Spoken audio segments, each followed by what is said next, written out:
episode of Webb Alert is brought to you by the PlayStation Network.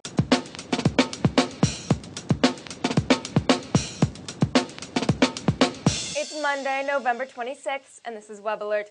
When CEO Mark Zuckerberg launched Facebook's Beacon ad system on November 6th, he indicated that media innovations this big only come around once every 100 years. Given that radio, TV, and the internet were also in the running for media shift of the century, the backlash against Beacon's spin began the next day. Well, it's been a couple weeks, and the backlash has shifted to Beacon itself. The system is designed to alert your friends when you buy certain products or connect with participating websites or brands. Sponsors get implied endorsements when people you know and respect buy their stuff. The trouble comes when people feel these endorsements happen without their say-so or knowledge. Tales are surfacing in places like the LA Times of holiday surprises wrecked by Facebook blabbing about gift buying. Facebook says opting out is easy, but Charlene Lee shares a personal tale on her Groundswell blog that indicates this isn't true, and she's not alone. So now the liberal organization that wants the U.S. out of Iraq and Bush out of the White House wants Facebook out of your business. MoveOn.org launched its battle against Beacon. Where else? On Facebook. The anti-Beacon Facebook group already had over 15,000 members just a few days after launching. A good start, although as Read Write Web points out, it's small compared to a group that rose up to protest the use of the word is in Facebook status reports. Another good brawl is building steam in Europe. As I reported last week, wireless giant Vodafone has sued T-Mobile to unlock the iPhone in Germany. Now, I'm sure they did this out of a deep commitment to open principles and a selfless urge to help German consumers. Anyway, T-Mobile has already complied with their wishes and is selling an unlocked iPhone for $1,500. Surprise, the one that comes with a 2-year T-Mobile contract is less than half that price. Somehow, I don't think this one is over. But brutal as the cell business is, at least it's growing. This is more than the newspaper industry can say. Advertising in physical newspapers is off by almost 9% this year, hitting a 10-year low. And things are even worse than that. As the Newsasaur blog points out, revenues are actually 20% lower than they were 10 years ago if you adjust for inflation. Although to read the newspaper industry spin on this, everything's just dandy. Its trade association released this rosy press release, focusing strictly on online ad sales. And yes, these are up, because audiences are abandoning print for the internet. But this is only 7% of industry revenues. The overall picture for newspapers is grim. If only newspapers had theme songs, and if only those songs were part of the Guitar Hero 3 lineup, things could be different.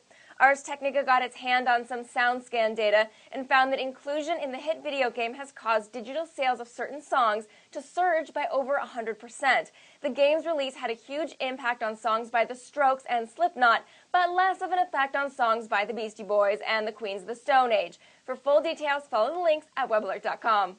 But in keeping with the fine traditions of their industry, one band has decided that big Guitar Hero money isn't in selling the music, it's in suing. The band is the Romantics, whose big hit dates back to the Carter administration. The Guitar Hero folks lawfully licensed the band's music, as explained on the Madisonian blog on Friday. But Billboard thinks the band still has a case based on something called a right of publicity. And isn't that just a music industry dream? Someone can legally license a song and still get sued for it. What would you like to see on the PlayStation Network? At psncentral.ign.com, there are requests for more game demos and downloads of some classic PS1 games. Well, what do you want to see? Add your 2 cents or start your own discussion at psncentral.ign.com. When the earthbound market for your product is saturated, you may as well market to astronauts. KFC did this and not only racks up ad impressions with passing space shuttle crews, but has now made it into Google Earth. The company put a vast logo in a Nevada desert a year back, and a recent update of Google Earth satellite imagery has now made it part of that celebrated service. The Google Sightseeing blog has the scoop, or check out this YouTube video which chronicles this huge act of corporate graffiti.